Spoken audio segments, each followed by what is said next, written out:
And welcome back, movie maniacs. The Long Walk. You already know what it is. I've been kind of waiting on this one. 50 boys representing the 50 states. One brutal contest, walk or die.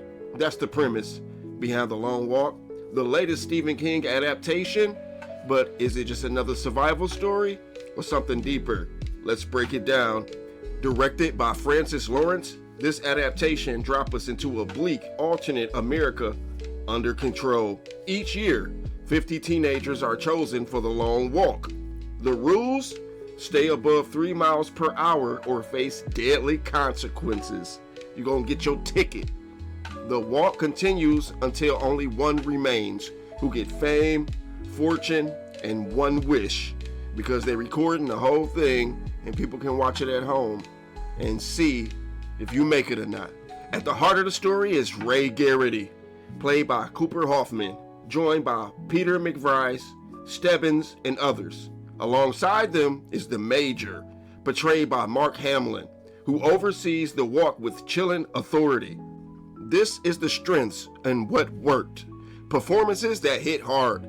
Critics across the board point to Cooper Hoffman and David Johnson as the emotional backbone of the film, which was true. They was the first two to meet.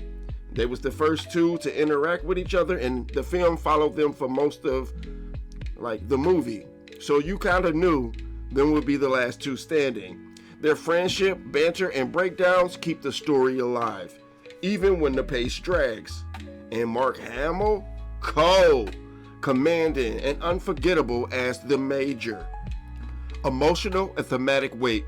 Many reviewers praised how the movie doesn't just show a deadly contest. It explores themes of violence as a spectacle and how people cling to their humanity in the darkest moments.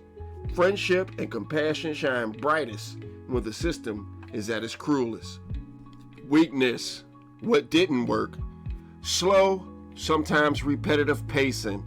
The walk itself is repetitive by nature. I mean, they're just walking down the street, talking to each other about random things or getting into each other about random things. I guess that's the point. But critics note that some stretches of the movie feel like they drag, especially in the second half when you lose half of the people. Supporting characters underdeveloped. While Garrett and McVrice get rich arcs, I mean, they're the bulk of the movie. You forget about the other, maybe 40 some people. They did include other people, but you kind of forget about them because they're not really following them like that. They are to a certain degree, but a lot of people just disappear over time. Many of the other walkers felt more like sketches. When some of them die, the impact just isn't as strong as it could be. You'd be like, okay, all right, that's one less person we got to worry about. Let's focus on who's going to actually win this.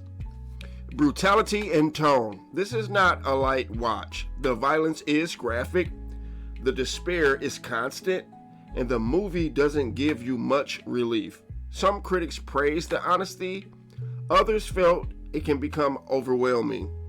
It was hard to watch these guys go out. I mean, hey, they punch your ticket, they punch your ticket. It is what it is. And when they punch your ticket, they punch it all the way.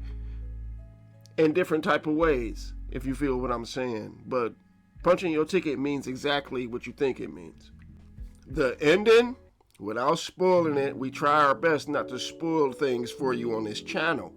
The film changes the ending from the book, and critics are split. Some felt like it gave it more closure. Others said it undercut the novel's ambiguity. Even Mark Hamill admitted he was nervous about it, but King himself, the guy that wrote the book, the original, he approved of the choice. For me, I was caught by surprise by the ending. You know what I'm saying? I'm not gonna lie. I was caught by surprise because I just knew in my head it was gonna end a certain type of way. But how it ended, kind of, I don't know. It kind of gave me at least a half star more, or one whole star more, because I wasn't expecting it, and it was a complete twist for sure. Critics praised the emotional impact, calling it one of the most powerful King adaptation in years, which I agree with.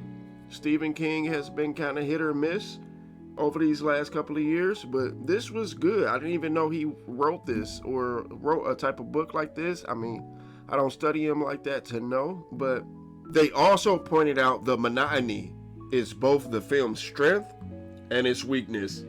It nails the exhaustion of the walk, but risk exhausting the audience too. Because at times I felt like, well, how many miles they gotta walk? At first I thought it was just like 100 piece, but they had to walk a lot of miles, days and days, 5 days, 6 days, 7 days. And then you gotta figure out like how I'm gonna use the bathroom, which some participants did have to use the bathroom. It's like, how I'm gonna get through this? I can't use the bathroom, I can't stop to tie my shoe, I can't do certain things without getting my ticket punched.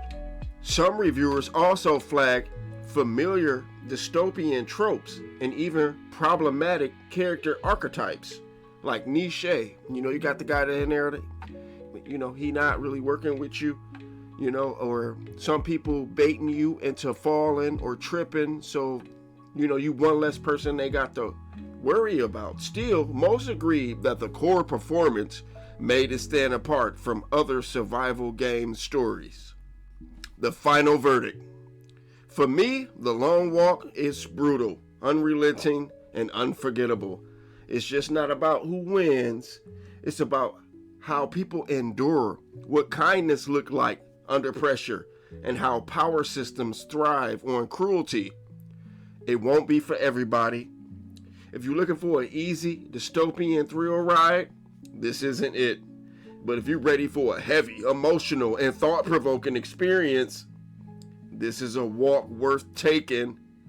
I'm giving The Long Walk, for me personally, a 3 out of 5.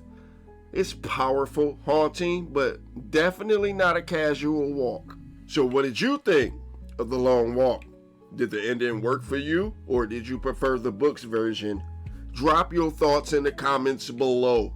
I really want to hear how you felt about this one. And if you enjoyed this breakdown, hit that like button, subscribe for more movie reviews, ring that bell so you will never miss an episode.